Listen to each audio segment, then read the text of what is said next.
18వ అధ్యాయంలో కీర్తన గ్రంథంలో మనం చూస్తున్నాం.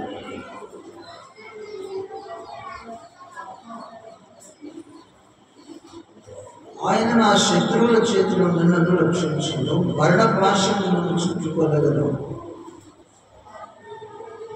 భక్తిహీనులు వరద పొంద వలె నా మీద పడి బెదిరిపోదు, నా తాళ పాశము మరణపురులు నన్ను ఆవరిపోదు.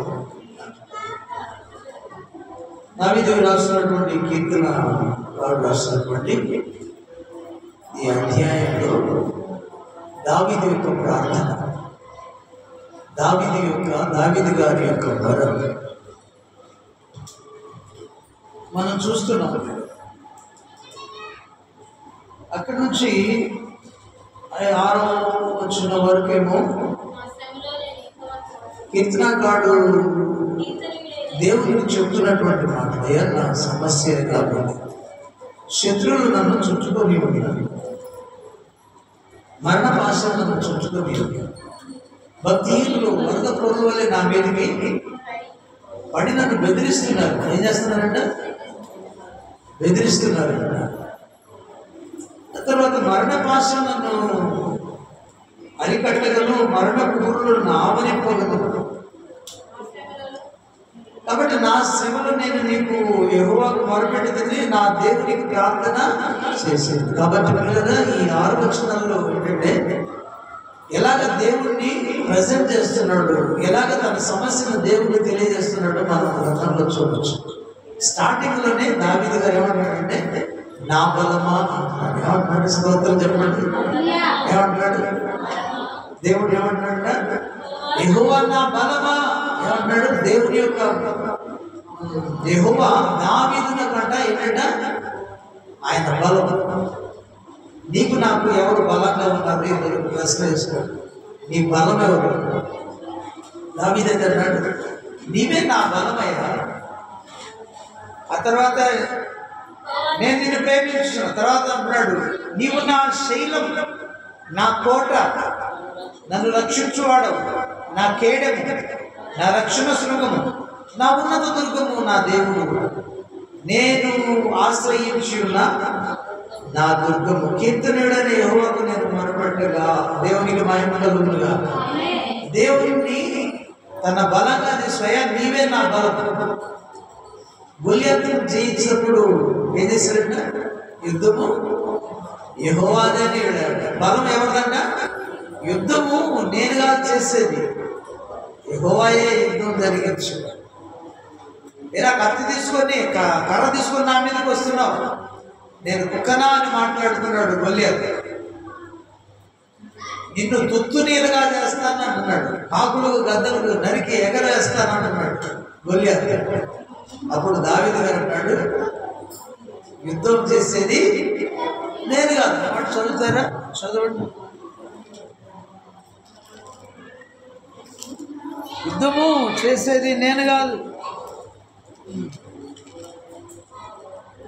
సమూయేలు గ్రంథం, మొదటి సమూయేలు గ్రంథం 17వ అధ్యాయం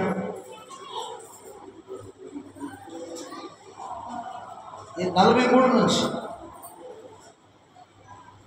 47 వరకు 48 వరకు. ఫిలిస్తీయుడు అంటున్నాడు కదా, ఏమంటున్నాడు? కర్ర తీసుకొని నా మీదకి వచ్చుచున్నావే, నేను కుక్కనా? అంటే దేవుడి మనం బలం కలిగి ఉంటే దేవుడే మనకు బలం, దేవుడే మనకు శైలం, దేవుడే మనకు కోట, దేవుడే మనకు దేవుడు. యెహోవాయే మనకు దేవుడుగా ఉంటే ఎదుటి శత్రువులు ఎంతటి బలవంతులైనా వాళ్ళు దేనికి పనికిరాదు.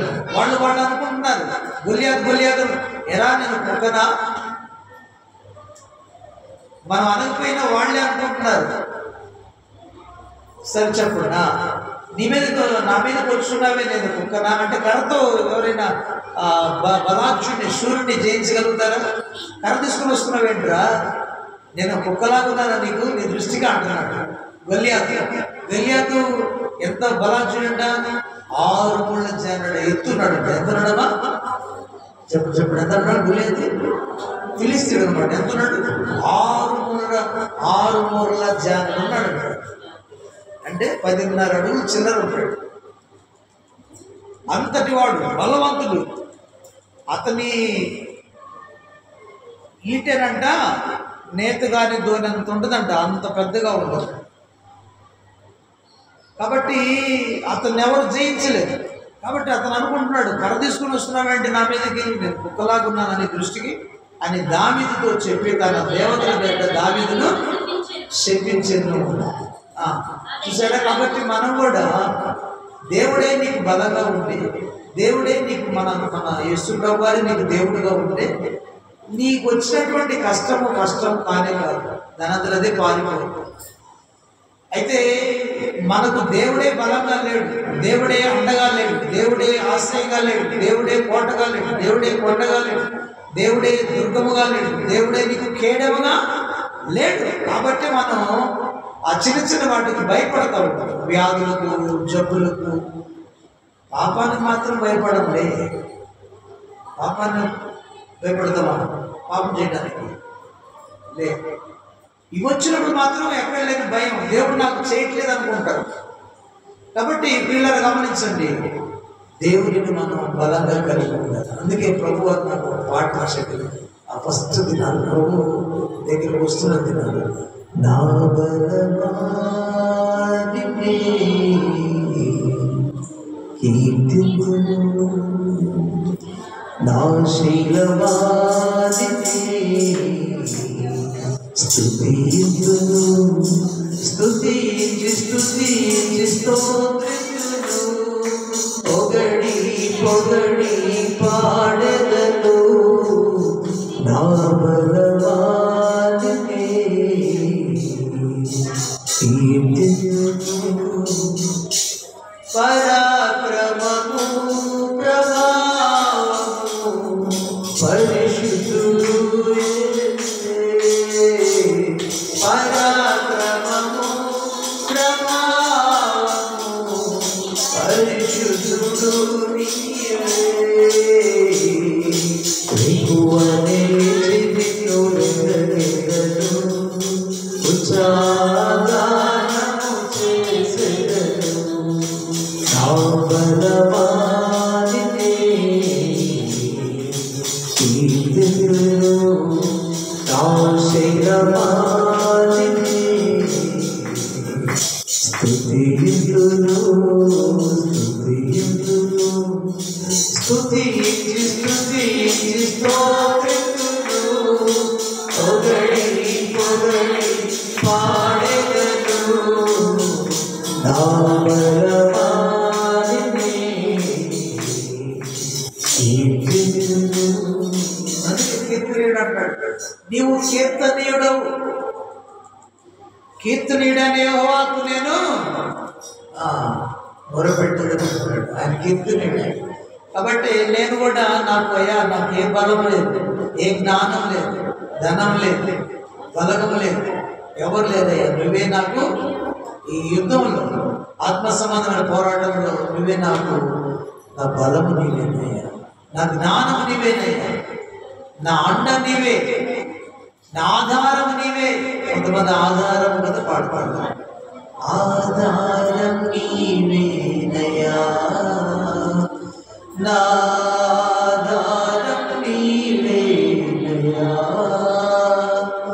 కాలము మారినా కష్టాలు తీరినా కారణం నీవేనయ్యా, యేసయ్యా కారణం నీవేనయ్యా, ఆధారం నీవేనయ్యా, నా ఆధారం నీవేనయ్యా. దేవునికి మహిమ కలుగునుగా. ఆధారమైన అండైనా కొండైనా ఆయనే. ఆయన ఉంటే మాత్రం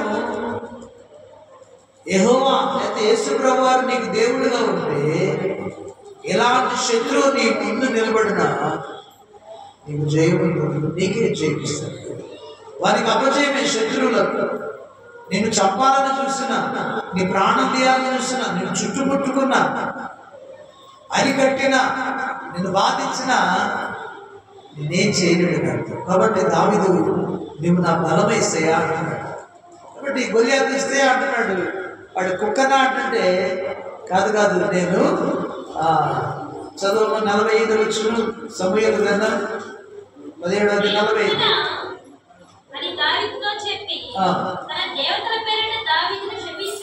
శపించను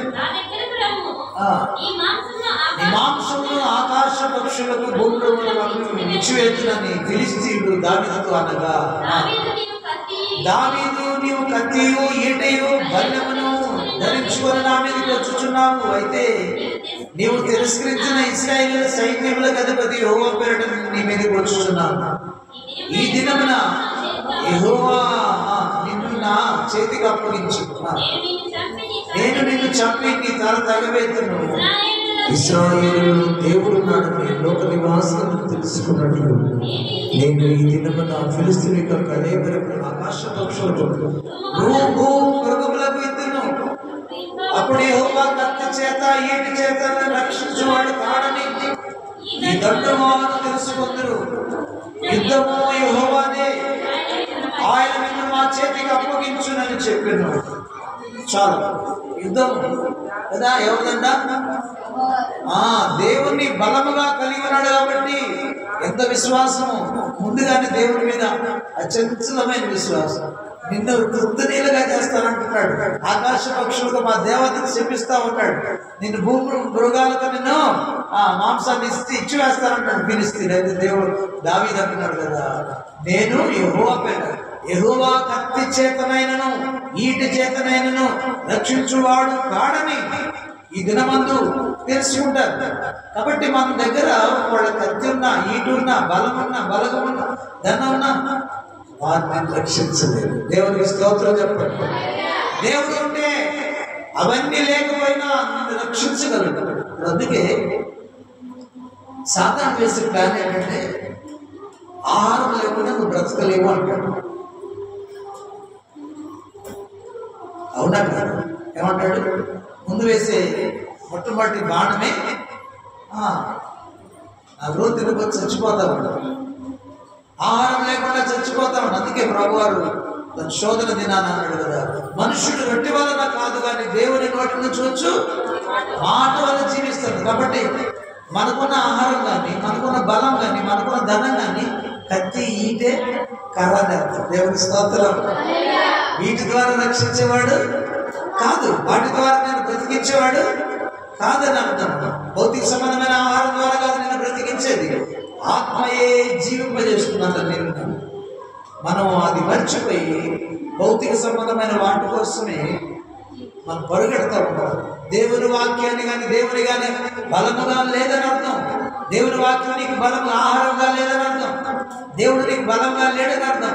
కాబట్టి భౌతిక సంబంధమైన వాటి కోసం నీ ప్రయాస పరుగెడుతున్నావు, భయపడుతున్నావు, లేకపోతే చచ్చిపోతావు అనుకుంటున్నావు. లేదు లేదు, అవి నిన్ను కత్తి, ఈటే రక్షించలేవు, నిన్ను బ్రతికించలేవు. రక్షించగలిగిన వాడు, బ్రతికించగలిగిన వాడు మన ప్రభు అయినా ఆయన ఉంటారు. దేవునికి స్తోత్రం. దావీదు దేవుని బలాన్ని, దేవుడే బలంగా తను తాను నన్ను కాపాడగలిగిన దేవుడు ఆయనే అంటున్నాడు. శత్రువులు నన్ను చుట్టుకున్నా, నా ప్రాణం తీయాలని చూసిన పాతాళ పాశములు నన్ను చుట్టుకున్నా, నేను యెహోవాకు మొరపెడితే, నా శ్రమలో నేను యెహోవాకి మొరపెడితే ఆయన నన్ను విడిపించింది, ఉత్తరమించింది, విడిపించింది. ఆయన తన ఆలయంలో నా ప్రార్థనకి, నా మొర ఆయన సన్నిధికి చేయాలని చివరి వచ్చాను. దేవునికి స్తోత్రం. కాబట్టి పిల్లగా ఈ రోజున పరిశుద్ధాత్ముడు అంటున్నాడు, దేవుడు నీకు బలంగా ఉన్నాడా? అంటే ఏ భయము ఉండకూడదు, అంతే. ఏ భయం ఉండకూడదు. కానీ కత్తి, ఈటే, కర్ర ఇవన్నీ ఏంటంటే నీవు ధనం, బలం, నీ బలం. కొంతమంది ఇంతలా అంటే ఏమో దూకుతారు, స్తోత్రం చెప్తారు. అది తన బలం అన్నమాట. దేవుని బలం తీసుకోవట్లేదు. దావీదు సన్నగాను ఎర్రగా 15 ఏళ్ళు 6 ఏళ్ళు పిల్లడు. ఏముంటుంది ఆయన దగ్గర? ఏం బలం ఉంటుంది? కళ్ళలు చూసుకోవడానికి. అందుకే యేసయ్య మీద ఆధారపడ్డాడు. దావీదుని చంపేశాడు. దేవుడికి స్తోత్రం. కాబట్టి ప్రియులారా, దేవుడే నీకు బలంగా ఉంటే ఎంత శత్రువునైనా నువ్వు జయించగలుగుతావు. దేవుడు బలంగా లేడనుకోండి, చిన్నవాడు కూడా కుక్కు కూడా భయపడతాడు. స్తోత్రం చెప్పండి. కుక్కు కూడా దేవుడు మాట ఇవ్వకపోతే దేవుడు ఒకసారి నా మీదకి ఆ కుక్కను కనిపించాడు. స్తోత్రం. దేవుడి మీద సరిపడ దూరకుండా వెళుతున్నా ప్రజాపడు ఇంటి దగ్గర కుక్కల్ని ఆ కుక్కను కనిపించాడు. ఇంకా దేవుడి మీద కోపడ్డా. స్తోత్రం. కుక్క కూడా భయపడతాడు. అదే దేవుడు నీకు బలంగా, కోటగా, శైలముగా కదా, శృంగముగా, ఉన్నత దుర్గముగా, దేవుడుగా, ఆశ్రయ దుర్గముగా నీకుంటే ఎంత బలవంతులు వచ్చినా, గొల్లియాతు లాంటి వాళ్ళు నీ మీదకి దాడి చేసిన, ప్రాణాపాయాలు వచ్చిన, ఆకలి బాధలు, కరువు, ఖడ్గము, వేదన, మరణము, శక్తులు, మాంత్రికులు, రకరకాలవన్నీ నీ మీద దాడి చేసిన వాళ్ళు నేనేమీ చేయలేరు. దావీదులాగా గొల్లియాతు చేతుల నుంచి విడిపించిన దేవుడు ఈ లోక సంబంధమైన గొల్లియాతు నుంచి నిన్ను నన్ను కూడా విడిపిస్తాడా? చెప్పండి, విడిపిస్తాడా లేదా? తప్పకుండా విడిపిస్తాడు. విడిపించగలిగిన సమర్థుడు ఆయన ఒక్కడు మాత్రమే. గొల్లియాతు చేతిలోంచి ఇక విడిపించేవారు లేదని సైన్యమంతా భయపడతా ఉంది. ఒక దావీదే దేవునికి బలము కలిగి ఎదిరించి చంపేస్తాడు. దేవునికి స్తోత్రం. దావీదుకు దేవుడు బలంగా ఉన్నాడు కాబట్టి సింహం వచ్చిందంట. ఒకసారి సింహం వచ్చి తన గొర్రె పిల్లలు తీసుకుని వెళుతున్నట్ట, పట్టుకుని వెళుతున్నాడు. పిల్లరా ఎంత బలవంతుడు చూడు, దేవుని బలవంతుడు. సింహంతో పాటు పరిగెట్టి తన గొర్రె పిల్లలను తన సింహపు నోట్లోంచి సింహాన్ని ఒక గొర్రె పిల్ల చీల్చినట్టు చీల్చి, గొర్రె పిల్లని చీల్స్తావా? గొర్రె పిల్లలు మనం ఆయన గొర్రె పిల్లను చీల్చినట్టుగా దవడ వెంకులు పట్టుకొని సింహాన్ని చీల్చేసాడు. తన గొర్రె పిల్లలు కాపాడుకున్నాడు. పిల్లల గమనించదు. దేవుడి బలంగా సింహం లాంటి వాడు నీ మీద దాడి చేసిన నిన్నెవరు ఏం చేయలేదు. నీ గొర్రె పిల్లలు ఏం చేయలేదు. ముందు గొర్రెలు యజమానుని ఆధీనంలో ఉంటే, దైవ సేవకుని ఆధీనంలో ఉంటే గొర్రెలు సింహాలు ఏమి చేయలేవు. కాబట్టి ప్రియులారా, ఒకసారి తోడేలు వచ్చిందంట. తోడేలు గొర్రె పిల్లలు పట్టుకొని వెళ్తుందంట. మళ్ళీ తోడేలతో పాటు తోడేలు కూడా బాగా స్పీడ్గా పరిగెట్టు. తోడేలతో పాటు కూడా పరిగెట్టి దాని నోట్లో ఉన్న గొర్రె పిల్లను కాపాడి దాన్ని చెప్పేశాడు. దాన్ని కూడా ఎంత బలవంతుడు. దేవుని బలము కలిగి ఉండాలి. మనం కుడి అడమల దేవుని బలం ఉండాలి. బలము కాదు ఏముండాలి. అసలు బలము ఉంటే ఒక 10 మంది 20 మంది మనకి మంచి ఇల్లు కడుతున్నాడు అనుకోండి, ఆగుద్దా? లోక సంబంధమైన బలం అంటే ఇక మనిషి ఆగుతాడా? వాడికి కండలను ఆగడు. 10 మంది చుట్టూరు బలంగా ఉండగా ఆగడు. ఆగలేడు. ఇక తగాదలు కానీ వాటికి కానీ ఇంటికి కానీ ఏమో కొరుకుతాడు. నీ బలము ఒక గాలి తిత్తి, లేకపోతే గాలి గొడుగా, దాని నిండా గాలి ఉంటే ఎంతో అందంగా బలంగా ఉంటుంది. దానికి సన్నని పెట్టి పెంచితే బలవంతం పోతుంది. దేవునికి స్తోత్రం. కాబట్టి మీ దేవుని వెళ్ళాలా, దావీదు యుద్ధంలో యెహోవాని గొల్లియాతును చంపాడు. దావీదు దేవుని తనకు బలంగా కలిగి ఉన్నాడు, జీవంగా కలిగి ఉన్నాడు, కోటగా, కొండగా, శైలముగా, ఉన్నత దుర్గముగా కలిగి ఉన్నాడు. కాబట్టి ధైర్యంగా గొల్లియాతును చంపాడు, సింహాన్ని చంపాడు, తోడేళ్ళని చంపాడు. మనం కూడా దేవుడే నీకు బలంగా ఉంటే శత్రువైన సాతానును ఎదిరించగలుగుతాం. మన అపవాదిని ఎదిరించగలుగుతాం, లోకాశలను ఎదిరించగలుగుతాం, శరీరాశలను ఎదిరించగలుగుతావు, జీవబడమాన్ని ఎదిరించగలుగుతావు, జయాన్ని పొందగలుగుతావు. దేవుడే నీకు దేవుడుగా ఉంటే, ఉన్నత దుర్గముగా ఉంటే. కాబట్టి దావీదు అన్నాడు, నా శత్రువులు నన్ను చుట్టుకొని ఉన్నారు, మరణ పాశం నన్ను చుట్టుకొని నన్ను కాపాడమని ప్రార్థన చేస్తాను. కాబట్టి దేవుడిని ఏం చేశాడంటే సంధిస్తున్నాడు. నువ్వు నాకు బలమయ్యా, నువ్వు ఉంటే నాకు ధైర్యం. ఎంతమంది శత్రువులు నాకు వచ్చినా నేను లెక్క చేయను అని చెప్పేసి దావీదు ప్రార్థన చేస్తూ ఉంటాడు. నా శ్రమలో నేను యెహోవాకు మొరపెట్టాను కాబట్టి ఆయన నన్ను విడిపించాడు అక్కడ. ఆ తర్వాత ఆయన ఆలయంలో ప్రార్థన ఆలకించి అంగీకరించిన నా మొర ఆయన సన్నిధికి చేరి ఆయన చెవులు చొచ్చును అంటాడు. దావీదు ప్రార్థన దేవుని చెవులకు చొచ్చినప్పుడు అంట ఏం జరిగిందంట? దావీదు ప్రార్థన దేవుని చెవుల దగ్గరికి వెళ్ళింది. అంటే దేవుడు వింటున్నాడు. అప్పుడు ఏం జరిగిందంటే భూమి కంపించి అదిరేను. చూసారా ఎంత బలమైన ప్రార్థన చేస్తున్నాడు? ఏమంటున్నాడు? భూమి కంపించి అదిరిపోయిందంట. అంతగా దేవుని దగ్గరికి ఆ ప్రార్థన చేరిందంట. మన ప్రార్థన మరి దేవుని దగ్గరికి చేరుకోవాలి. ప్రశ్న అంటే దేవుడే బలంగా ఉంటే, ఆయనను ఆశ్రయిస్తే, ఆయనకు లోబడితే, భయపడితే, ఆయన మాట వింటే నీ ప్రార్థన అంతగా భూమిని కదిలించగలుగుతుంది. పౌలుశీలలు అంట వినండి, స్తోత్రం చెప్పండి.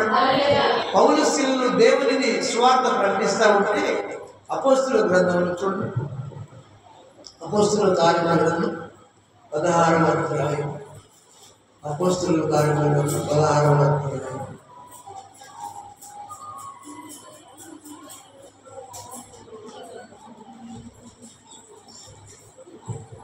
25 వచనం 16-25 వీళ్ళని ఏం చేశారంటే సువార్త ప్రకటిస్తుంటే దేవుడిని చెరసాల్లో వేశారట. లోపల చెరసాల్లో త్రోసి వారి కాళ్ళకు బొండా బిగించారు, చెరసాల్లో వేశారు.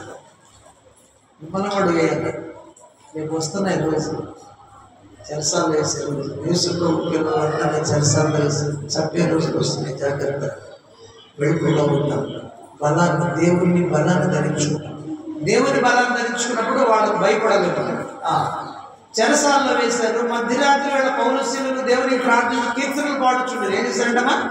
శ్రమ వచ్చినప్పుడు ఏం చేశారు? వీళ్ళు కీర్తనలు పాడుతూ ప్రార్థన చేస్తూ ఉన్నారంట. మధ్యరాత్రులు. మీరు మధ్యరాత్రులు ప్రార్థన చేస్తున్నారా? మధ్యరాత్రులు ఇప్పుడు వెలుగు వస్తే మధ్యరాత్రులు ప్రార్థన, మేము అనుకున్నారు మధ్యరాత్రులు సార్ కూడా. అప్పుడు ఏం చేస్తారు? మీకు కూడా శ్రమ వస్తే అప్పుడు ఖాళీగా ఉంటారు, అప్పుడు భయపడి ప్రార్థన చేస్తారు. కాబట్టి పిల్లల మధ్యరాత్రుల్లో ప్రార్థన చేస్తూ ఉన్నారు, పాటలు పాడుతూ ఉన్నారు. వింటున్నారు? ఎవరంటే పౌలుశీలలు ఏం చేస్తున్నారు? చెరసాల్లో వేస్తే ఇక చేసేది లేక అక్కడ పాటలు పాడుకుంటూ ప్రార్థన చేస్తూ ఉంటారు. అకస్మాత్తుగా మహాభూకంపము పాటలకి ప్రార్థనకి ఏమైందన్నా? ఏమొచ్చిందమ్మా? భూకంపము కలిగేది. చూసారు ప్రార్థన ఎంత బలం. కాబట్టి అక్కడ దావీదు ప్రార్థన కంట భూమి పునాదులు అదిరిని కంపించినంట. అప్పుడు భూమి కంపించి అదిరిను, పర్వత పునాదులు వణికను. 18 కీర్తనలు. ఆయన కోపింపుగా అవి కంపించండి. చాలు, ఒక్క నిమిషం. ఇక ఆయన కోపింపుగా అవి కంపించండి. దావీదు ప్రార్థన విని దేవుడు కోపగించాడు. అప్పుడు భూమి పునాదులు అదిరినాయి, పర్వత పునాదులు అదిరినాయి. దేవుడు కోపగిస్తే పర్వతాలు వణికిపోతూ ఉంటాయి. దేవునికి స్తోత్రం. దేవుడు మీ మీద కోపగిస్తే మీరు అసలు కనీసం ఒక వెంట్రుక కూడా కోపగించినా నీ నాయన ఆయన కోపగించినా మనం సరి చేసుకోలేకపోతాం, వణకలేకపోతున్నాం. భూమి కంపించిందంట, పర్వత పునాదులు కదిలేయంట దేవుని కోపానికి. ఆయన నాసికారంధ్రముల నుండి పొగ పుట్టెను. కోపం వచ్చినప్పుడు, దేవుని కోపం వచ్చినప్పుడు ఏం జరిగిందంట? చెప్పండి, ఏం జరిగిందంట? నాసికారంధ్రములు, ముక్కులోంచంట. నాసికారంధ్రాలు అంటే తెలుసా? నాసికారంధ్రాలు ముక్కులోంచి ఏమొచ్చిందంట? రంధ్రముల నుంచి పొగ.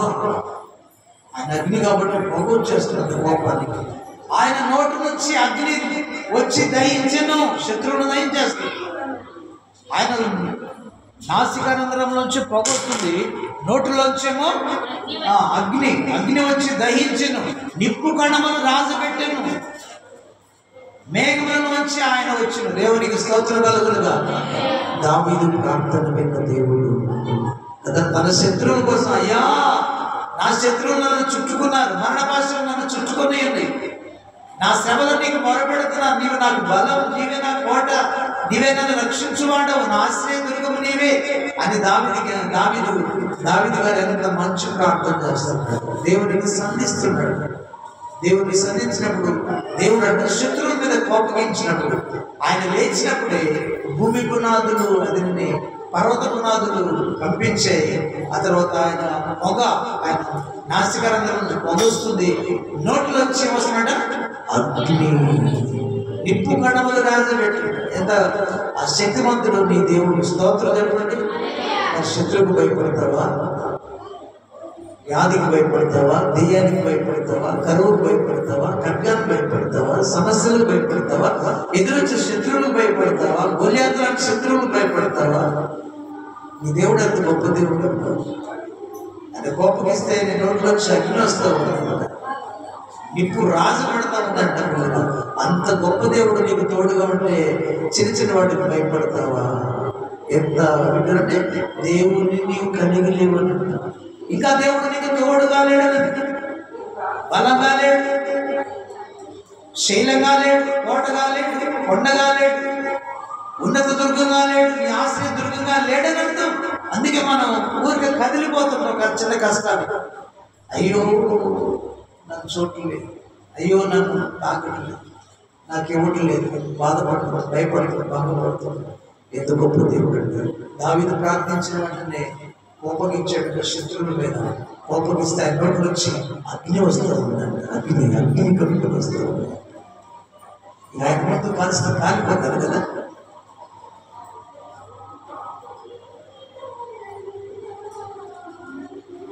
కాబట్టి ఇంకా మనం గమనిస్తే మేఘములలోంచి ఆయన వచ్చును. ఎలా వచ్చాడంట?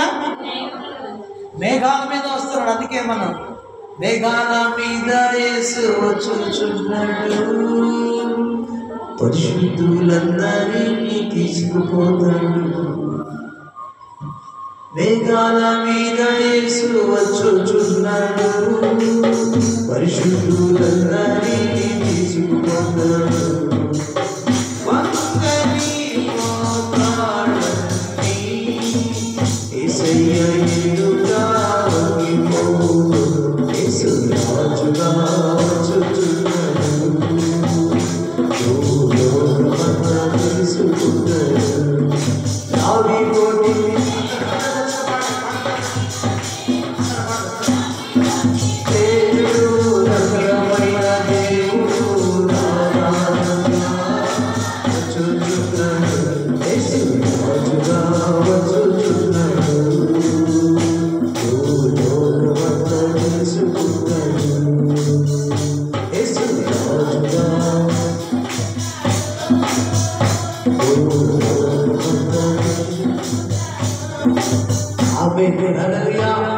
మేఘాల మీద ఆయన వచ్చేటువంటి దేవుడు.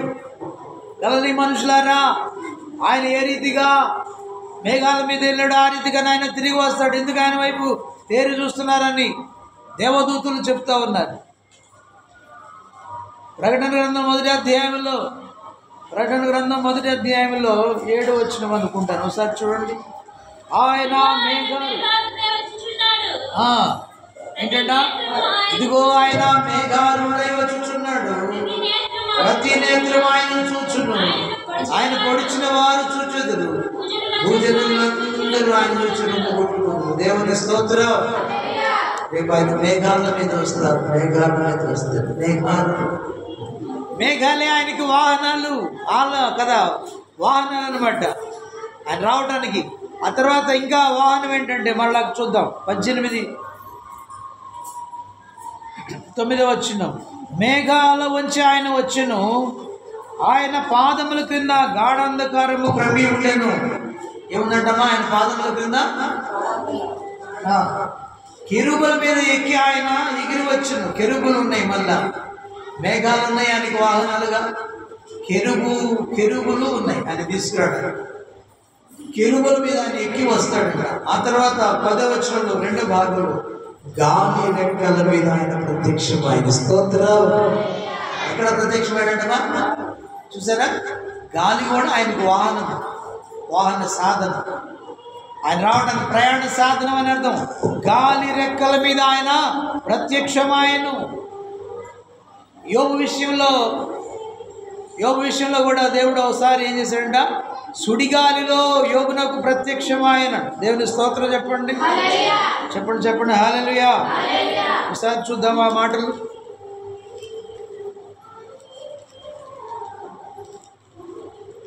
38వ అధ్యాయం యోబు గ్రంథం మొదటి వచనం త్వరగా.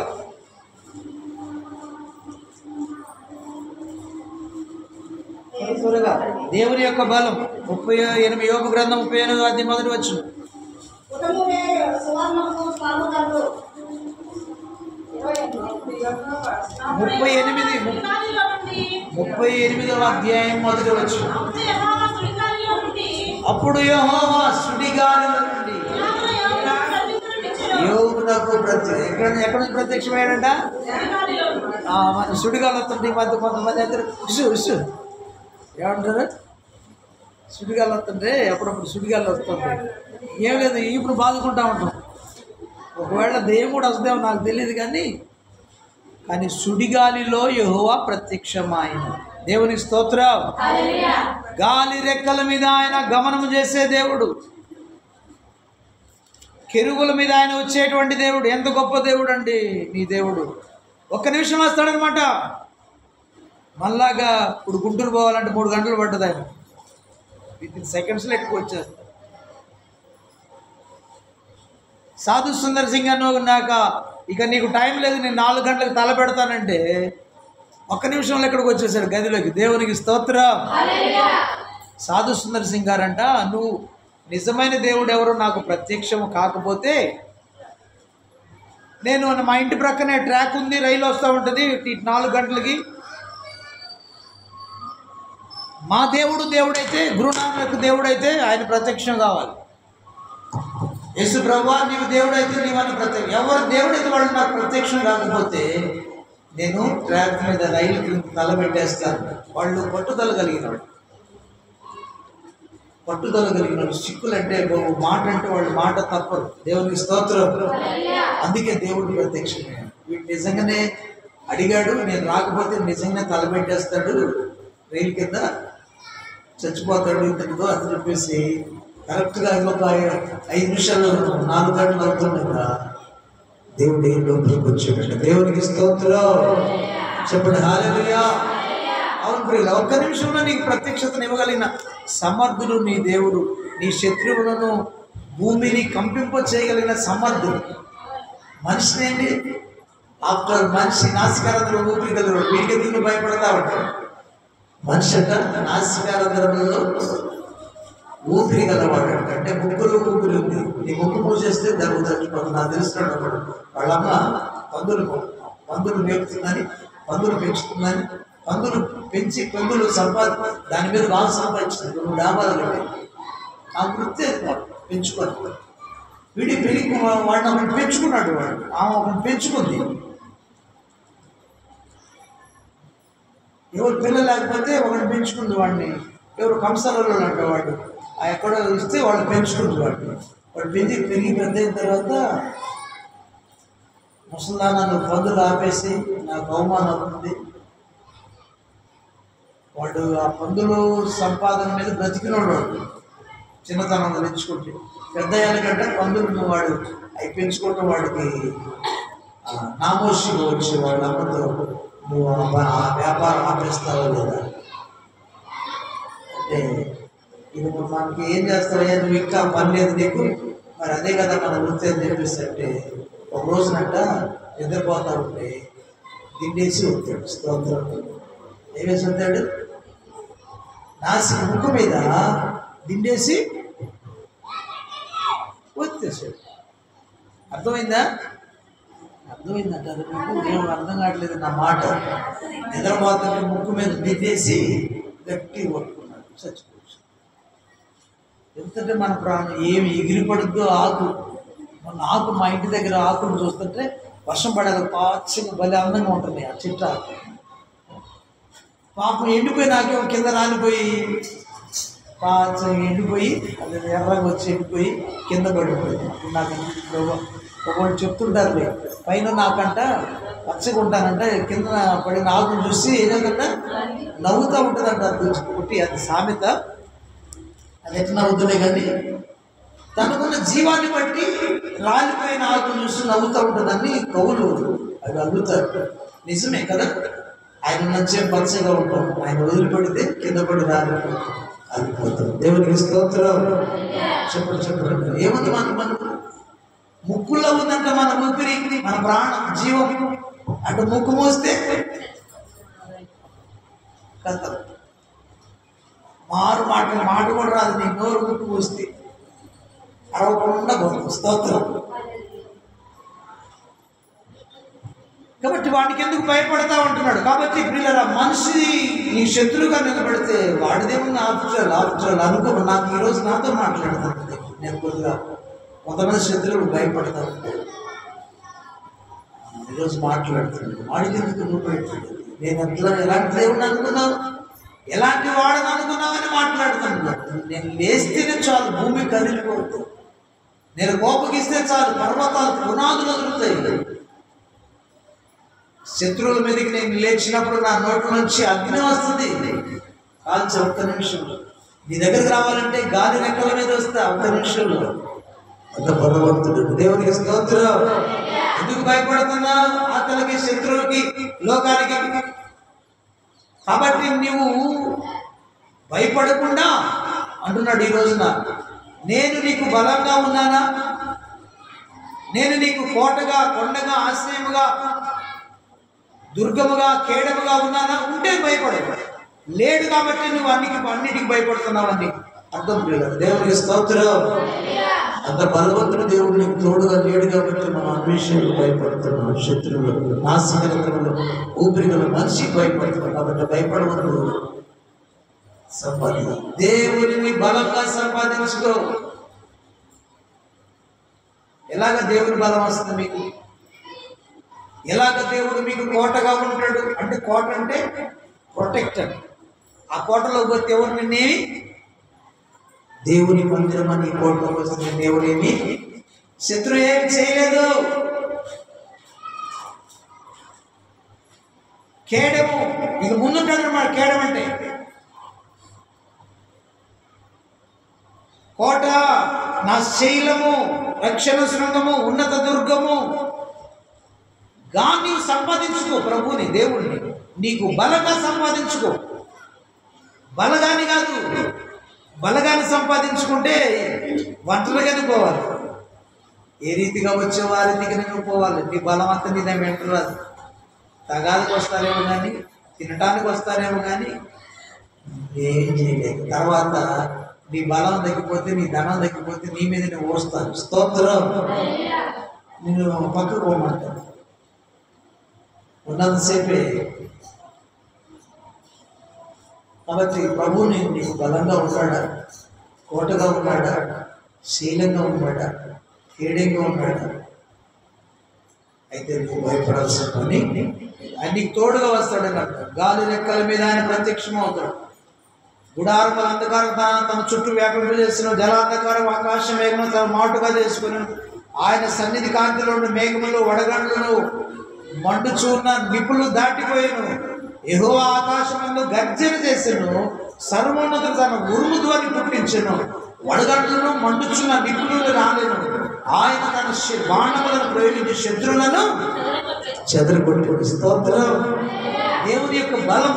దావీదు ప్రార్థన విన్న దేవుడు, ఇదిగో నేను ఎలాంటి వాడినో తను ప్రత్యక్షపరుచుకుంటున్నాడు. దావీదు ప్రార్థన విన్నాడండి. ఆలయంలో నా ప్రార్థన ఆయన చెవుల చొచ్చును, నమర ఆయన సన్నిధికి చేరి ఆయన చెవుల చొచ్చును.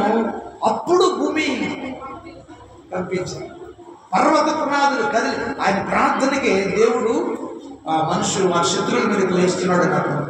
పర్వత పునాదులు కదిలిపోతున్నాడు. కాబట్టి ప్రియులారా, నీవు దేవునికి బలంగా కలిగి ఉంటే, కోటగా, శైలముగా, ఉన్నత దుర్గముగా, కేడముగా కలిగి ఉంటే నీ ప్రార్థన దేవుడంతా త్వరగా వింటాడు. నీ మొర అంతా త్వరగా వింటాడు. మన మొర వినట్లేదు, మన ప్రార్థన ఆలకించలేదు, ఆయన చెవులు చూచట్లేదు, ఆయన బలవంతుడిగా మన పక్షాన్ని లేవట్లేదంటే ఆయన నీకు బలంగా లేడు. బలంగా చూసుకుంటున్నావు ఆయన, లేక నీ బలాన్ని చూసుకుంటున్నావు. కండలు పెంచి బలాన్ని నా బలం చూడు అంటున్నావు. అందుకే ఆయన రావట్లేదు. నీ బలం నువ్వు ఆడుకో అంటున్నాడు.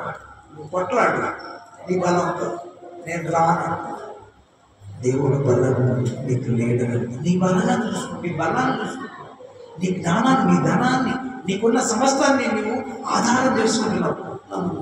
లేదు అలా అయితే ఆయన నీ ప్రార్థన వినడు, అద్భుతాలు చేయండి, రాడు నీ పక్షాలు శత్రువులు యుద్ధం చేయండి. కాబట్టి పిల్లల ఈ రోజున ప్రభు అన్నాడు, ఆయన ఏమంటున్నాడు, బాణములు ప్రయోగించి శత్రువులను చెదరగొట్టును, మెరుపులు మెండుగా మెరిపించి వారిని ఓడగొట్టును, నీ నాసికలను ఊపిరిని వడిగా విడుగా ఆ నీ గద్దింపునకు, ఇది అసలు మాట ఏంటంటే, నీ గద్దింపునకు చదువు 15 వచ్చు, ప్రవాహముల అడుగు భాగములు కనపడెను, భూమి పునాదులు బయలుపడెను, ఉన్నత స్థలము నుండి చేయి చాపి ఆయన నన్ను పట్టుకొనెను, నన్ను పట్టుకొని మహాజలరాశుల్లోంచి తీసిన బలవంతులకు పగవారు నన్ను ద్వేషించువారు నాకంటే బలిష్ఠులుగా ఉండగా వారి వశము నుండి ఆయన రక్షించరు.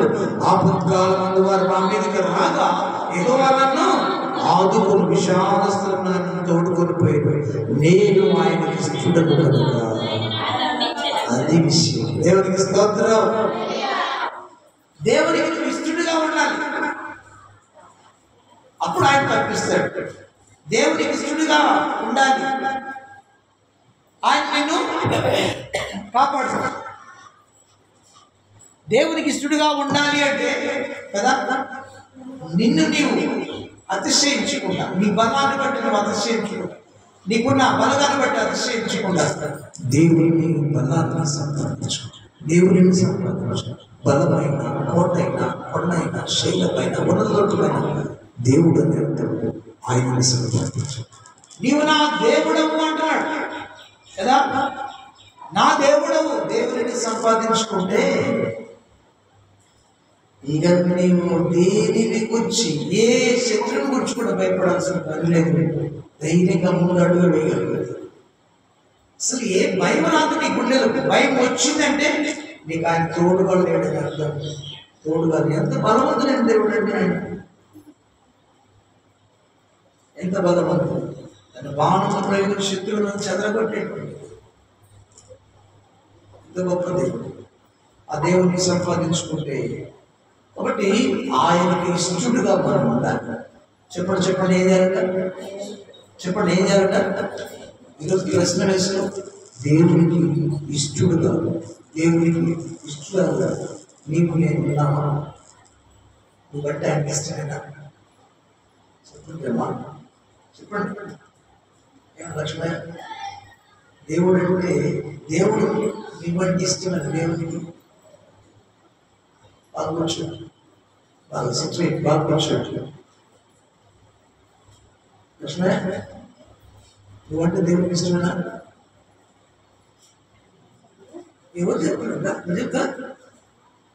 నేను చెప్తాను ఆయనకి ఇష్టం, నేను మాత్రం ఆయనకి అన్నాడు. నాకు చాలాసార్లు ఒక సహోదరి ప్రవచనం, నీవు నాకు బహు ప్రియుడు. స్తోత్రం. దానియేలుకి చేసిన వాగ్దానం, నా కుమారుడా నీవు నాకు బహు ప్రియుడవు. యేసు ప్రభువు వారు రక్షణ పొంది బాప్తిసం తీసుకొని ఒడ్డుకు వచ్చిన తర్వాత తండ్రి అయిన దేవుడు పరిశుద్ధాత్మనే పావురలాగా వచ్చాడు, కుమారుడే బాప్తిసం తీసుకున్నాడు. తండ్రి అయిన దేవుడు అంటున్నాడు, చూడండి మత్తయి సువార్తలో, మత్తయి సువార్త 3వ అధ్యాయం 4వ అధ్యాయంలో త్వరగా మీరు తొందరగా తీయాలి, ఈ వచనాలు చూపెడితే లేట్ అవుతుంది. 3వ అధ్యాయము 17వ వచనం, ఇదిగో ఈయనే నా ప్రియ కుమారుడు, ఈయన యందు నేను ఆనందించు శబ్దం ఆకాశం నుండి వచ్చిన. దాదాపుగా ఇంకొకసారి కూడా ప్రభువారు ఈయన నా ప్రియ కుమారుడు, ఈయన మాట వినండి అంటాడు. ఆ వచనం చూస్తారా? ఆయన రూపాంతరపు కొండ మీద రూపాంతరం పొందినప్పుడు దేవుడు తన శిష్యులకు చెప్తుంటాడు, ఈయన నా ప్రియ, ఈయన మాట మీరు వినండి. మోషే, మరి ఈయన పేతురు అంటాడు, మోషే ఏలియాలకు కనబడినప్పుడు ఈ కొండ మీద మనం ముగ్గురికి పర్మిషన్లు కడతానయ్యా, మనం ఇక్కడ ఉంటే మంచిది అంటాడు తెలియకుండా మోషే, ఆ పేతురు గారు. అప్పుడు దేవుడు అంటున్నాడు, ఈయన మాట నేను నా ప్రియ కుమారుడు, ఈయన మాట మీరు వినుడి, ఈయన మాట. అధ్యాయం చూసారా ఏమన్నా? వీళ్ళగా నేనే వస్తున్నాను 2-3 చోట్ల ఉంటుంది. మత్తయి సువార్తలో కూడా ఉంది.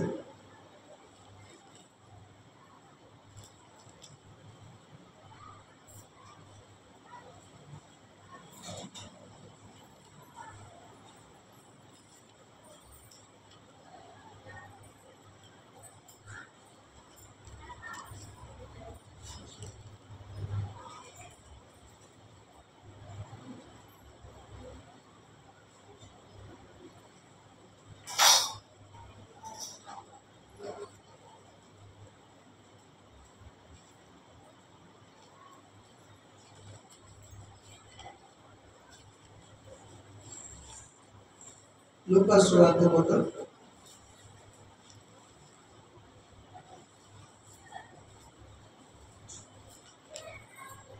లూకా సువార్త మీకు దొరకలేదా?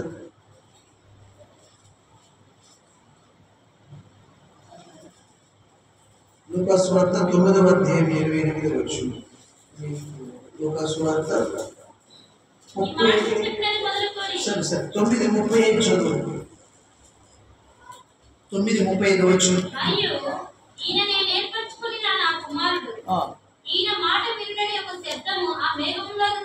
ఏంటంట? నేను ఏర్పరచుకున్న నా కుమారుడు ఈయన మాట వినుడని. ఉంటారా? చెప్పండి, నాతో చెప్పండి. ఈయన ఏర్పరచుకున్న, నాతో చెప్పండి. ఈయన నేను ఏర్పరచుకున్న నా కుమారుడు ఈయన మాట వినుడని ఒక శబ్దం ఆ మేఘంలో నుంచి పుట్టింది. ఆ శబ్దం వచ్చిన తర్వాత యేసు మాత్రమే అనేవాడు. దేవునికి స్తోత్రం. మార్కు సువార్త 9వ అధ్యాయం. మార్కు సువార్త 9వ అధ్యాయం 2వ వచనం. తల్లిదండ్రులు 6-7 చదువు. చాలు వచ్చి 6 వచనం 7 వచనం. మిగుల భయపడిరి, ఏమో అతనికి తెలియలేదు. మేము వచ్చి వారిని క్రమగా ఈయన నా ప్రియ కుమారుడు. ఏంటంట? తండ్రి దేవుడు అంటాడు, ఈయన నా ప్రియ దేవుడి స్తోత్రం. ఈయన మాట వినండి. మేఘములో చూస్తాడు దేవుడు పైనుండి, ఆకాశం నుంచి దేవుడు మాట్లాడుతాడు. నా ప్రియ కుమారుడు, నాకు ఇష్టమైన కుమారుడు. దానియేలు గ్రంథం, దానియేలు గ్రంథం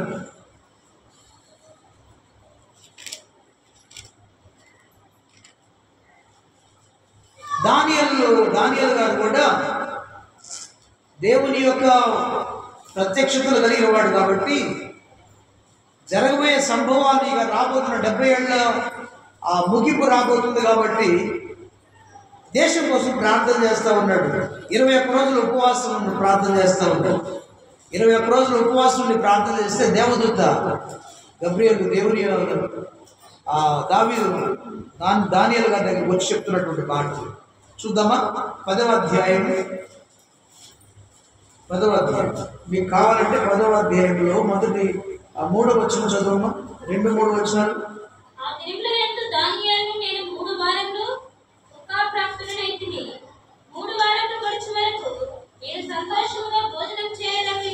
ఎందుకంట 1వ వచనం కూడా పారసీక రాజు కొరేషు పరిపాలన కాలంలో 3వ సంవత్సరం బెల్తాషాజరు అను దానియేలు నాకు ఒక సంగతి బయలుపరచబడింది. గొప్ప యుద్ధము జరుగుబోవు మన సంగతి నిజమే.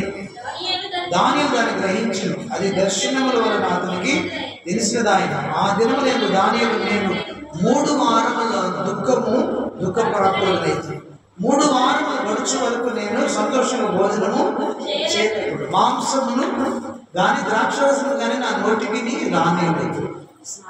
స్నానాభిషేకమును కూడా చేసుకోలేదంట. మొదటి నెల 24వ తేదీ నేను హిద్దెకెళ్ళను గొప్ప నది తీరమున ఉంటుంది. నేను కళ్ళెత్తి చూడగా నారపాటలు ధరించుకున్న ఒకడు కనబడిన అతడు నడుము ధరించున్న నడుమున మేలు బంగారం నడికట్టు కట్టుకొని అతని శరీరము రక్తవర్ణం రాతి వంటిది. అతని ముఖము మెరుపు వలె ఉండేది. అతని కనులకు జ్వాలాయమానమైన దీపములు అతని భుజమును పాదములను తలతలాడు ఇద్దరిని కోరిడు. అతని మాటలతోని నరసము కంఠధ్వని కలిగిన దానియులు నాకు ఈ దర్శనము కలుగు. నాతో కూడా నా మనుషులు దాన్ని చూడలేదు, కానీ మిగుల భయభ్రాంతులు దాగుని పారిపోయేది. నేను ఒంటరిన ఈ గొప్ప దర్శనం చూచుతుంది. చూచిన నాలో బలమేమీ లేకపోయింది. నాకు సొగసు వికారమైంది, బలము నా ఎందుకు నిలవలేదు. నేను అతని మాటలు విని నేను శాస్త్రాంగపడి గాఢ నిద్ర పొందిన వాడిని. అప్పుడప్పుడు చేతితో నన్ను ముట్టి నా మోకాళ్ళను అరచేతులను నేల ముట్టి నన్ను నిలువ పెట్టి, దానియేలు నీవు బహు ప్రియుడవు గనుక నేను నీ అందుకు పంపబడితిని.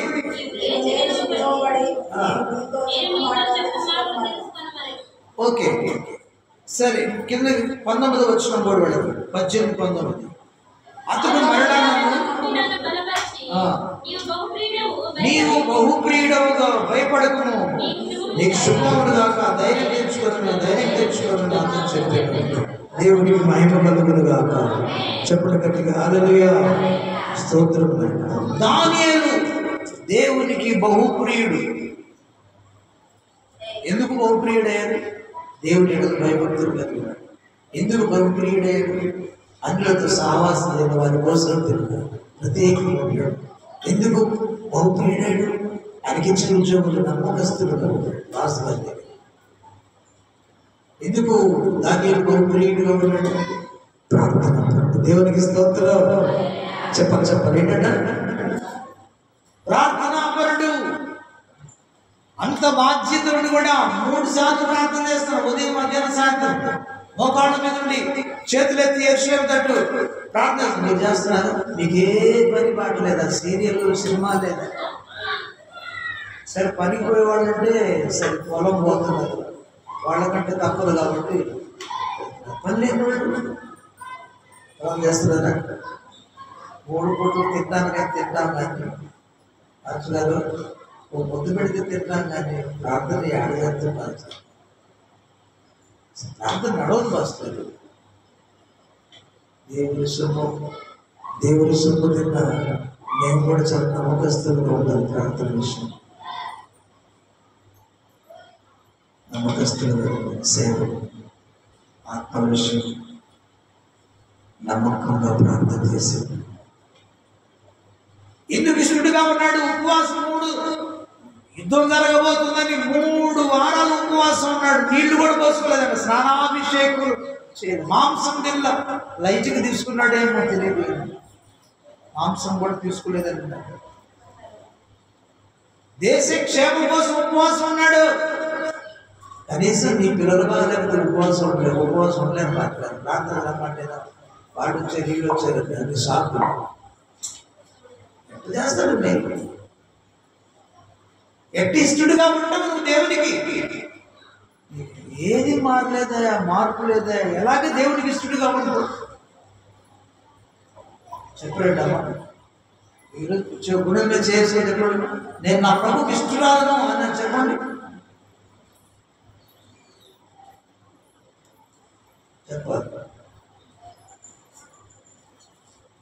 అన్య దేశంలో కూడా దేవుని కోసం జీవించిన వాడు దానియేలు. అన్య దేశాన్ని బానిసలుగా తీసుకుపోతే అక్కడ కూడా నా దేవుడు ఆయన దేవుని విడిచిపెట్టలేదు. షడ్రక్ మేషక్ అబేద్నెగోలు దానియేలు దేవుని విడిచిపెట్టలేదు. శ్రమ వచ్చింది, చంపుతామన్నారు, అగ్నులు వేస్తామన్నారు, సింహాలు బోలేస్తాం, అయినా మరి వాటి లెక్క లేదు. మా దేవుడు రక్షించుకుంటున్నాడు, నమస్కరించుకుంటున్నాడు.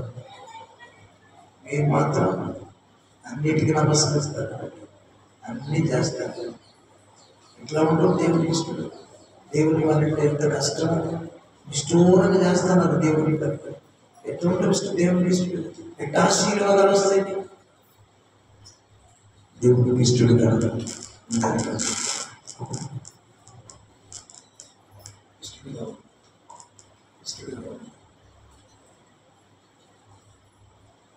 అప్పుడు నీ ప్రార్థన తాగుతాడు. నేను ఆయనకి ఇష్టడు చెప్పినతో కూడా మాట చెప్పిన నేను ఆయనకు ఇష్టడు కనుక చెప్పండి, నేను ఆయనకి ఇష్టడు కనుక ఆయన నన్ను తప్పించను. విశాల స్థలంలో ఆయన తోడుకొని వచ్చాను. యెహోవా నన్ను ఆదుకొని. దేవునికి స్తోత్రం. వండర్ఫుల్ సారం ఇది, కీర్తన. దేవుడిని ఎంత కనపరుస్తుంది, దేవుడిని సంధిస్తున్నాడు. దాకా కష్టం వచ్చిన భయపడకుండా సంధిస్తుంది. ఎంత బలమైన కీర్తన. దేవుని యొక్క బలాన్ని ఇక్కడ మెన్షన్ చేస్తున్నాడు. దాని దేవుని యొక్క బలం ఏంటో చూపిస్తున్నాడు. ఆయన గద్దిస్తారట, దేవుడు గద్దిస్తారట. ఏమవుతుంది? ప్రవాహజలముల అడుగు భాగంలో కనపడను.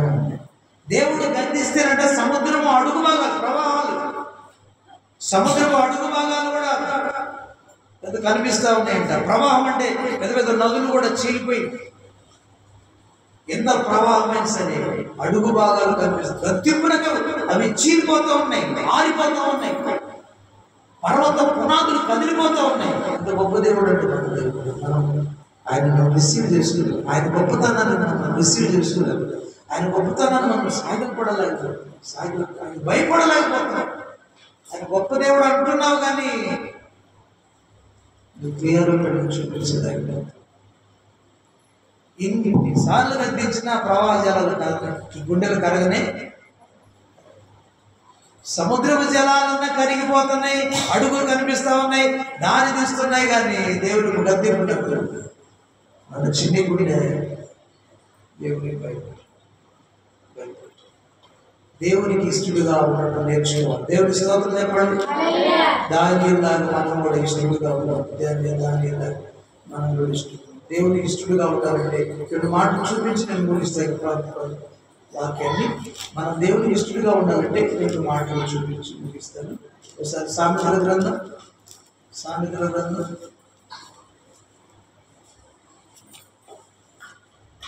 నువ్వు దేవునికి ఇష్టడుగా ఉండాలంటే ఏం చేయాలో చెప్తున్నాడు. ఒకసారి చూద్దామా? 12వ అధ్యాయం 22 వచ్చిన సామెతలు 12:22 త్వరగా.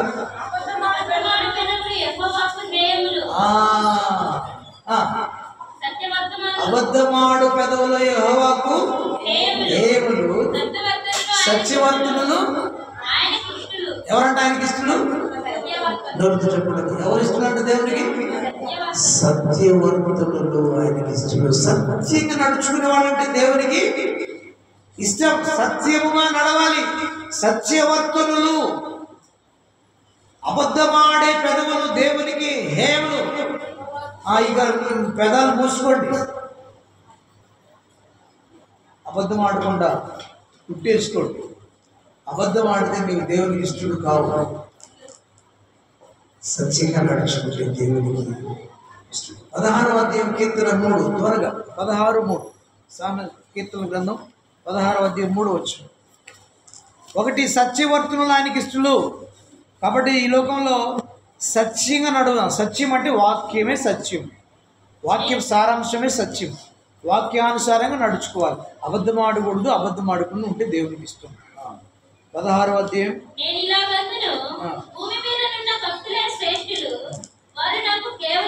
రెండవది ఎవరు ఆయనకి ఇష్టలు అంటే భూమి మీద ఉన్న భక్తులే శ్రేష్ఠులు, వారు నాకు కేవలము. వీరంటే దేవునికి ఇష్టలు అంట. యేసయ్య భక్తి ఎవరు చేస్తుంటే వారు దేవునికి ఇష్టలు అంట. చెప్పండి ఏంటంట? యేసయ్య భక్తి. భక్తులు రకరకాల భక్తులు ఉన్నారు కదా లోకంలో. అన్య దేవతలకు భక్తులు ఉన్నారు, సాతానుకు భక్తులు ఉన్నారు, దేవునికి భక్తులు ఉన్నారు. టీచర్ గారుగా తల్లిదండ్రులు వాళ్ళు అంటారు భక్తులు. రకరకాల భక్తి చేస్తూ ఉన్నారు. రకరకాల దేవుళ్ళు పెట్టుకొని భక్తి చేస్తూ ఉన్నారు. కానీ అందరూ ఆళ్ళు కాదు అంటుంది. యెహోవాకు ఎవరు భక్తి చేస్తారు? ఏమంటున్నాడమ్మా? చదువు అమ్మాళ్ళ. భూమి మీద ఉన్న భక్తులే శ్రేష్ఠులు, వారు కేవలం నాకు ఇష్టలు. యెహోవాను విడిచి వేరొకరు అనుసరించి వారికి శ్రమలు విస్తరించును. వారు అర్పించు రక్తపాని అర్పణ నేను అర్పించును. వారి పేర్లు నేను పెదవుల నెత్తను. యెహోవా నా స్వాస్థ్యమా నా పానీ భాగం, నీవే నా భాగము కాపాడు. మనోహరస్థలను నాకు పాలు ప్రాప్తించను. శ్రేష్టమైన స్వాస్థ్యం నాకు కలుగు. నాకు ఆలోచన కర్తను యెహోవాను స్తుతించను. రాత్రి గడిలో నా అంతర్యమ నాకు బోధించుతున్న. సదాకాలం యెహోవా నా గురి. నిలుపుచున్నాను. ఆయన నా కుడి పార్శ్వమున ఉన్నాడు కనుక నేను కదల్చబడిన అందువల్ల నా హృదయం సంతోషించుతుంది, నా ఆత్మ హర్షించుతున్నది, నా శరీరం కూడా సురక్షితముగా నివసించుతున్నది. ఎందుకనగా నీవు నా ఆత్మను పాతాళంలో విడిచిపెట్టవు. దేవునికి మహిమ కలుగును గాక. భక్తులు, యెహోవా భక్తులే శ్రేష్ఠులు. ఎవరంటమ్మా? మిగిలిన దేవతలకు దేవుడు చేసే వాళ్ళు కూడా భక్తులు, వాళ్ళ భక్తులు, కానీ వాళ్ళు దేవునికి ఇష్టలు కాదు. యేసయ్యను నమ్ముకొని యేసయ్య మాట ప్రకారం జీవిస్తూ, యేసయ్య చెప్పినట్లుగా మనసు మార్చుకుంటూ, యేసయ్య చెప్పినట్లుగా రక్షణ పొంది, యేసయ్య చెప్పినట్లుగా బలాలు చేతులు వేస్తూ, యేసయ్య చెప్పినట్లుగా పరిశుద్ధంగా జీవిస్తూ, యేసయ్య మాట ప్రకారం నడుచుకునే వాళ్ళే యేసయ్య భక్తులు. భక్తులు భక్తులైనా భక్తురాలైనా భక్తులు ఎలా ఉండాలి, భక్తి ఎలా చేయాలి? యాకోబు పత్రిక 1వ అధ్యాయం. భక్తి ఎలా చేయాలో, ఎలా చేస్తే మనం భక్తులుగా ఉంటాము యాకోబు పత్రికలో ఒక మాట ఉంది. ఒకసారి సర్చ్ చేసుకుందాం. యాకోబు పత్రిక 1వ అధ్యాయం 26, 27 వచ్చినారు అనుకుంటాను. త్వరగా భక్తి అంటే ఏంటో అక్కడ తెలియదు. భక్తి అంటే నువ్వు చేసే భక్తి, దేవుని భక్తి ఎలా ఉండాలో అక్కడ నేర్పుతున్నాడు. చదువు. భక్తి గలవాడు అనుకునే వాడి భక్తి. కాబట్టి యేసే భక్తులు మన నోరు సరిగా ఉండలేదు. స్తోత్రం. అది కొడతారు. నోరును సరి చేసుకున్నానని ఆయన హెచ్చరిస్తున్నాడు. నోటిని సరి చేసుకున్నాను, నోటికి కళ్ళం పెట్టుకున్న వాక్యం అప్పుడు నిన్ను నా బిడ్డవు, నా భక్తుడు అంటాడు. రెండవది అక్కడే చదువు.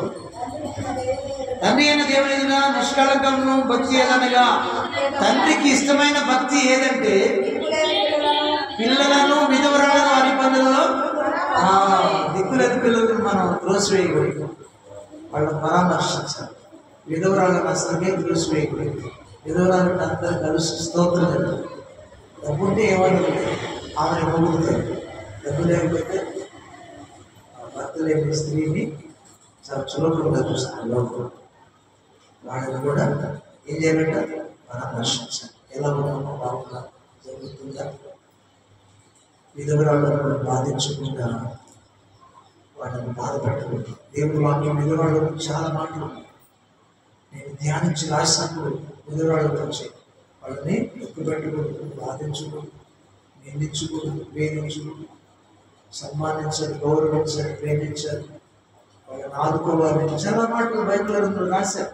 కాబట్టి విధవరాల విషయంలో మనం త్వరపడి నోరు జారబాకండి, వాళ్ళు శాపగ్రస్తులు అవుతారు. స్తోత్రం చెప్పండి.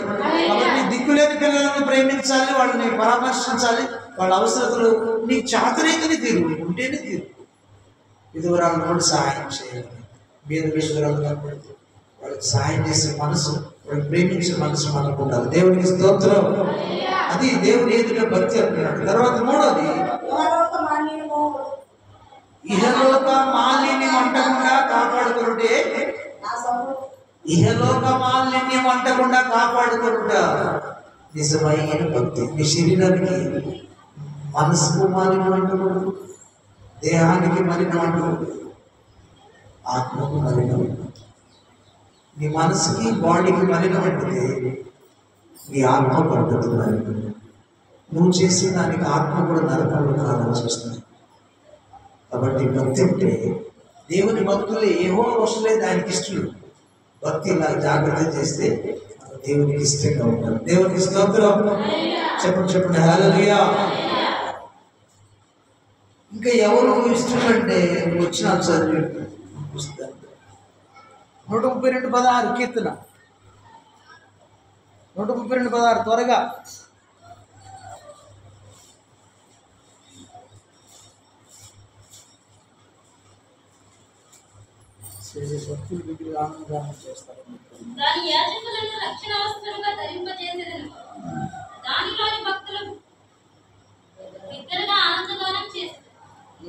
మంచిది. ఇక్కడ వాళ్ళు చేసేటువంటి, వాళ్ళకి వచ్చేటువంటి ఆ ఫలితం చూపిస్తున్నాడు భక్తులు. భక్తులు అంటే ఏం చేస్తారంట, వారి యాజకులు రక్షణ వస్త్రముగా ధరింపజేసేదను, దానిలో భక్తులు బిగ్గరగా ఆనందగానం చేస్తారు. వాళ్ళు ఎంతో సంతోషంగా ఆ పాటలు పాడుతూ ఆనందగానం చేస్తారని వాళ్ళు చేసేటువంటి ఆ మేలు, గొప్ప ఆధిక్యత గురించి దేవుడు తెలియజేస్తున్నాడు. సరే, మరొక వచనం చూద్దాం. 9వ అధ్యాయం యోహాను సువార్త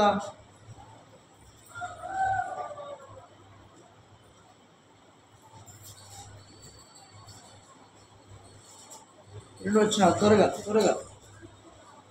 యోహాను సువార్త 9వ అధ్యాయము 37-38 వచనాలు.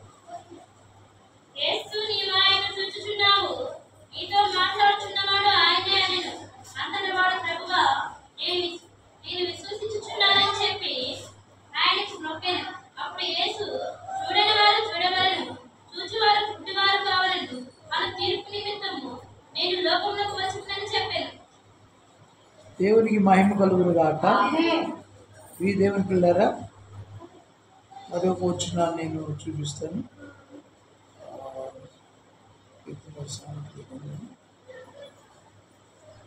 ఎవరు ఆయనకి ఇస్తుంది.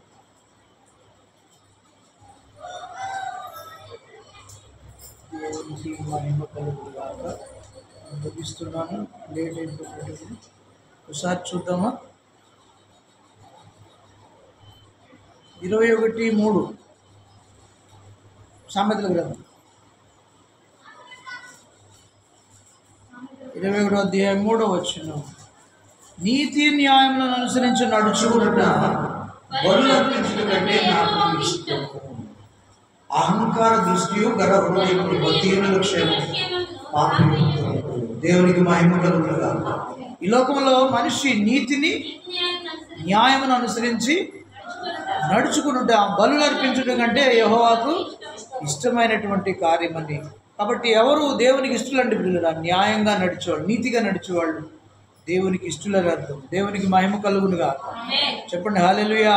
కాబట్టి ఈ లోకంలో మనం నీతిగా నడుచుకోవాలని, న్యాయంగా నడుచుకోవాలని దేవుడు కోరుతున్నాడని అర్థం పిల్లలు. ఓసారి లూకా సువార్త 2వ అధ్యాయం 14 వచనం, మార్కు 3:13 2 వచనాలు చూద్దాం. 3:13 మార్కు, లూకా 2:14.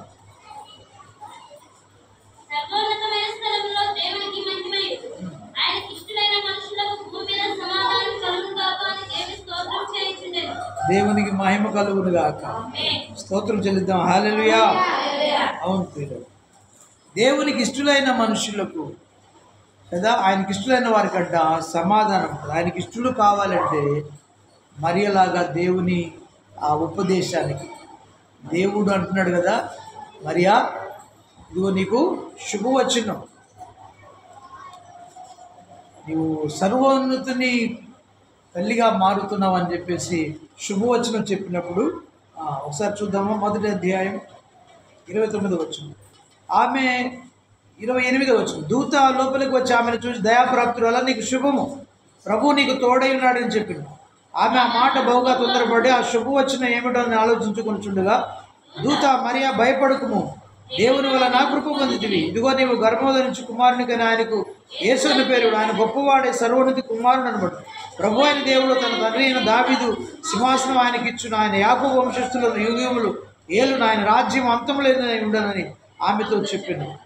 అందుకు మరియా నేను పురుషుని ఎరగని దానిని ఇది ఎలాగ జరుగునని దూత అనగా, దూత పరిశుద్ధాత్మ నీ మీదకి వచ్చును, సర్వోన్నత శక్తి నిన్ను కమ్ముకొనుడు కనుక పుట్టుబోవు శిష్యువు పరిశుద్ధుడై దేవుడి కుమారుడు అనబడు. మరియు నీ బంధువురాలు ఎలిజబెత్ తన వృద్ధాప్యమందు ఒక కుమారుని గర్భం ధరించింది. గొడ్రాలబడిన ఆమెకి ఇది 6వ మాసం. దేవుడు చెప్పిన ఏ మాట నిరర్ధకము కానిదని ఆమెతో చెప్పింది. అందుకు మరియా ఇదిగో ప్రభు దాసు, నీ మాట చెప్పిన నాకు జరుగుతున్నా అద్భుతాలు. దేవునికి స్తోత్రం. ఎవరు ఆమెకి ఇష్టరాలు? ఎలా ఉంటే ఇష్టాలంటే దేవుని మాట ఇలాంటిదైనా ఆయన మాట వినడు. నేను పురుషుని అడగలేదే, సర్వోన్నతుడు శక్తి నేను నమ్ముకుంటున్నాను. సర్వోన్నతుడు కుమారుడు అనబడుతున్నాడు, యేసు పేరు పెడతాడు. తండ్రైన దేవుడు యాకోబు దావీదు యొక్క రాజ్యాన్ని ఆయనకి ఇస్తాడు. ఆయన రాజ్యం అంతం లేనిదైంది అని మాట్లాడి చెప్పినట్టు దూతతో మరి ప్రభు దాసరాలను ఈ మాట చెప్తున్న నాకు స్తోత్రం. అవును, మ్యారేజ్ కాకుండా తల్లి అయితే సమాజం ఊరుకుంటుందా? ఎన్ని నిందలు వేసుకుంటుందో మరీ మీద, ఎన్ని మారాళ్ళు పెట్టుంటుందో, అయినా కానీ వాటన్నిటినీ ఓర్చుకుంటున్నారు. అంటే దేవుని మాట చొప్పున వినేవాళ్ళు, దేవుని మాట చొప్పున నడుచుకునేవాళ్ళు దేవునికి ఇష్టమైన. దేవునికి స్తోత్రం. అది చావైనా రేవైనా దేవుని మాట వినాలి. ప్రభా నీ చిత్తం, నీ దాసనాలు నీ చిత్తపు చొప్పున జరుగును గాక అని తల వచ్చింది. అలాగా తగ్గించుకునేవాళ్ళు, దేవుని మాట వినేవాళ్ళు, లోబడేవాళ్ళు దేవుని ఇష్టం. వాళ్ళకి సమాధానం భూమి మీద ఉంటుందని దేవుని అక్కడ దూతలు పాడుతూ ఉన్నారు. స్తోత్రం చెప్పండి, ఎట్టి చెప్పిన హల్లెలూయా. కాబట్టి ప్రభునందుడే కదా 3 మాటలు ప్రభు చెప్పాడు. ఎవరు వాళ్ళకి ఇష్టం సత్యములు నడుచుకున్న, వాక్యాంశాలను నడుచుకున్న వాళ్ళు దేవుని ఇష్టలు. ఎవరు అనిపిస్తుంటే భూమి మీద భక్తులే శ్రేష్ఠులు, ఆయన కేవలం ఇష్టలు భక్తి చేయాలి. 4వది నీతి న్యాయం అనుసరించి నడుచుకోవాలి. 4వది అంటున్నాడు ఆయన మాట చొప్పున లోబడి ఆయన చిత్తము చొప్పున చేసేవాడు ఆయన ఇష్టం. అలా కాకుండా అంటున్నాడు మనసులో దేవుడికి ప్రభు పిలుచుకుంది. అయ్యా నీ నామం దేవుడు వెళ్ళగొట్టాం, నీ నామం ప్రోత్సహించాం, అది ఇది అంటే మీరెవరో నేనే నా తండ్రి చిత్తపు చొప్పున చేయక ఆయన ఇష్ట ప్రకారం జీవించాలి. అది పరిశుద్ధత కలిగి ఉండడానికి ఇష్టం, నీతి న్యాయం అనుసరించడానికి ఇష్టం, న్యాయంగా నడుచుకోవడానికి ఇష్టం కదా. క్రమంగా దేవుని మాట ప్రకారం జీవించడం, కష్టమైన నష్టమైన ఓర్చుకోవడం దేవునికి ఇష్టం. అలా ఉన్నప్పుడు దేవుడు అంటాడు నేను ఆయనకి ఇష్టం కాబట్టి నా శత్రువుల చేతి నుండి ఆయన నన్ను విడిపించేది. ఓర్చగలుగుతావు. నీ ప్రార్థన విని శత్రువుల చేతి నుంచి వ్యాధి అనే శత్రువైన, దుష్టుడనే శత్రువైన, పగవాడనే శత్రువులైనా, గర్జితు ఆయన విరోధిగా ఉన్న సాధారణైన, నీ ఇంట్లో ఉన్న కరువు, కట్టుకోవడం, వ్యాధి, బాధలు, మరణం ఇవన్నీ నీ మీద దాడి చేసిన శత్రువుగా వాటి మీద నేను విజయమిస్తాడు దేవుడు. నీ ప్రార్థన వింటాడు, కదిలించేస్తాడు. భూమిని ఉన్నారు కానీ వచ్చి బాణం వేసి శత్రువులను చెదరగొడతాడు, నీకు విజయాన్ని ఇస్తాడు. దేవుడి మాట ఇంట్లో దీవించుకున్నాక చెప్పండి ఆమె. ప్రార్థన చేయండి. తలలో ఈరోజు ప్రశ్న వేసుకో, నువ్వు ఆయన ఇష్టడుగా ఉన్నావా? నీ ప్రార్థన ఆయన వింటున్నాడా? ఆయన చెవులు చూస్తుందా? నీ ప్రార్థన వెళ్తున్నా ఆయన దగ్గరికి? లేదా మధ్యలోనే అయిపోతుంది? పైకి ప్రార్థన చేస్తాడు, పైకి భక్తులు చేస్తాడు. ఎట్లా చేస్తాడు? ఎట్లా పెట్టుకుంటాడు? శత్రువులు నీ మీదకి దాడి చేసిన వ్యాధిగా, బాధగా, కరువుగా, కట్టుగా, యుద్ధముగా, రకరకాల బాధలు నేను చుట్టుముట్టిన అన్నాడు. నా శత్రువులు నన్ను చుట్టుముట్టుకొని ఉన్నారు, పాతాళం పాశం నన్ను అరికట్టుగా ఉన్నాయి, నన్ను మృగాలను చూస్తున్నారు. అయితే నీవు నాకు బలంగా ఉన్నావు, నీవు నాకు కోటగా, శైలముగా, ఉన్నత దుర్గముగా, కేడముగా, నా ఆశ్రయ దుర్గముగా, నన్ను రక్షించువాడిగా నీవు నాకు ఉన్నావు ప్రభు అని ప్రభువు యొక్క బలాన్ని తన బలముగా చేస్తున్నాడు. నీవే నా బలమయ్యా అంటున్నాడు. మరి నీ బలం జనమా? నీ బలం ధనమా? నీ బలం బలగమా? అధ్యాయాన్ని ప్రార్థన పెట్టి నీకు నిషేధులు పెడుతూ ప్రభువుని బలంగా ధరించుకున్నావా? దావీదు నేను కాదని యుద్ధం చేసింది, గొలియాతుతో యుద్ధం చేసింది, యుద్ధము యెహోవాతో పోరాడిన ప్రభు దావీదు అంటున్నాడు, నీవు నా బలమయ్యా. నా బలము నాకు కాదయ్యా, నా బలగము నాకు బలం కాదయ్యా, నా ధనము నాకు బలం కాదయ్యా, నాకున్నటువంటి బంధువులు నాకు బలం కాదయ్యా, నీవేనయ్యా నా బలం, నీవే నా కోట, నీవే నా శైలం, నా ఉన్నత దుర్గం, నా ఆశ్రయం నీవే. కష్టాలలో నా బదులు నీవే నాకు బలమయ్యా. అందుకే ప్రభు నాకు పాట నాకు కూడా ఆయన బలం ఆయన. దేవుడి బలంగా ఉంటే, దేవుడి కోటగా ఉంటే, కొండగా ఉంటే, దేవుడు శైలంగా ఉంటే, ఆశ్రయ దుర్గముగా ఉంటే, నేను ఎవరు ఎలాంటి శత్రువులు వచ్చినా నేనేం చేయలేను. ఆయన నీకు కోటగా ఉన్నాడా? ఆయన కోటలో ఉన్నావా? మందిరం అనే కోట, వాక్యం అనే కోట, ఆయన పరలోకం అనే కోట, ఆయన కదా ఓడనే కోట, ఆయన రక్షణ అనే కోటలో నువ్వు ఉన్నావా అంటే ఏ శత్రువు కూడా నేను ఏం చేయలేదు. లేకపోతేనే తోడేళ్ళ మారిన పడతావు, ఆయన దొడ్డిలో లేకపోతే తోడేళ్ళ మారిన పడతావు. కోటగా ఉన్నాడా, కొండగా ఉన్నాడా, బలంగా ఉన్నాడా, శైలంగా ఉన్నాడా, రక్షించేవాడుగా ఉన్నాడా, కాపాడేవాడుగా ఉన్నాడా, ఉన్నత దుర్గంగా ఉన్నాడా ఉంటే నువ్వు ఏ విషయంలో భయపడాల్సిన పని లేదు. ఆకలికైనా, మరణానికైనా, కరువుకైనా, వ్యాధులకైనా, దెయ్యాలకైనా, శత్రువులకైనా నువ్వు భయపడాల్సిన పని అయితే నీకు తోడుగా ఉంటాను, నిన్ను విడిపిస్తానంటున్నాడు. దావీదు ప్రార్థన గంభీరమైన ప్రార్థన. నా ప్రార్థన ఆయన ఆలయంలో ఆయన చూడొచ్చాను. అప్పుడు దేవుడు కోపగించి లేచినప్పుడు నా శత్రువుల మీదకి భూమి పునాదులు, పర్వత పునాదులు బయట గాలి రెక్కల మీద ఆయన వస్తున్నాడు. ఆ నాసికరంలో పొగ వస్తూ ఉంది, నోట్లోంచి అగ్ని వస్తుంది. నీ పక్షాన అంత బలవంతుడుగా లేవడానికి ఆయన వస్తున్నాడు. నీవు ఆయన బలంగా ధరించి ఉంటే, నమ్మకంగా ప్రార్థిస్తే ఆయన నీకు అంత బలవంతుడుగా తోడుగా రానే ఉన్నాడు. ఆయన బలంగా కలిగి ఉన్నావా? ఆయన కోటలో నువ్వు ఉన్నావా? ఆయన కేడీగా నువ్వు ముందు పెట్టుకుని వెళుతున్నావా? ఆయన నీకు ఆశ్రయం దుర్గంగా ఉన్నాడా లేదా ప్రశ్న వేశాడు. అలా వచ్చి శత్రువుల తన బాణం ప్రయోగించి చెదరగొడతాడు. జాగ్రత్త.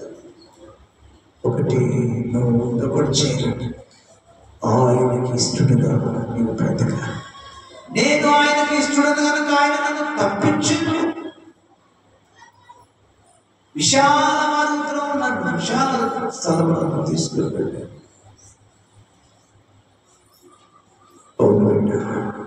దేవుడికి ఇష్టంగా ఉన్నావా? ఎవరు ఆయనకి ఇష్టంలో మాట్లాడారు?